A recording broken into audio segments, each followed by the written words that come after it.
Tá seachtain na Gaeilge faoi lán teolanis. Agus mar atá dintain le coppla bliana nuas, choid I deangwa le daoine atá gúsas Ross na rún le cuidiú le Gaeilge ólam. Tháinig I fís an seo as Florida, seo scéal Ronnie. Dia weave a harja. This Misha Ronnie. O Florida Greenwa. Tá me cuiga seacht mlína díis. Thusa me ag fálam Gaeilge chuig mlína ó sin. Is dalta bí a hain me ag freistal a rang ar lína.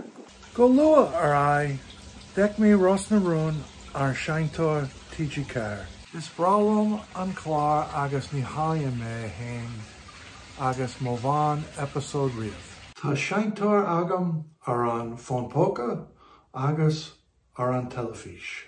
Úsadim na fohadil as Béarla and sin as Gaeilge. Úsadim an Cianraltan agus curam an Fishan ar sós agus déanam abertí no focal a chalme arís. Cuinim an fónpóca an acalave agus is minic a dhéanamh me taide breise ar habertí. Hannig a rás ar mo skillna estecha agus tuiscina le gach episode.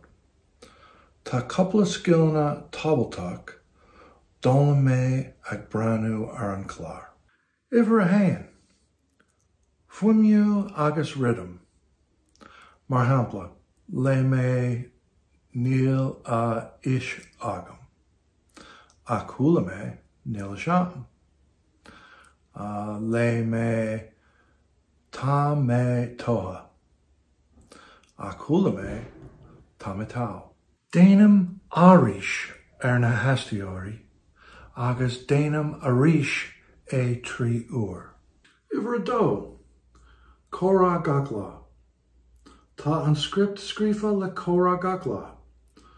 Dóla me conas a current shed iad hain in úl ag úsáid na Gaeilge. Mar hempla. Cad atá ar siúl agat, ná bí buha, buchas le dia. Maiden. Sin é go díreach. Curt go leor. An air. Duran a cant. Gully is mór an trua sin. An creator. Agus an can is forlóm faduda. Níl sé san ó chlór. Tá Ross na rún an tabaltach domsa. Tá sé mar cuid démo cuid fólama gach seachtain. Sa tóhé tá siúl agam go gédó an technoliaachta níos mó idirnóíochta. Ba me ag branu I gcónaí.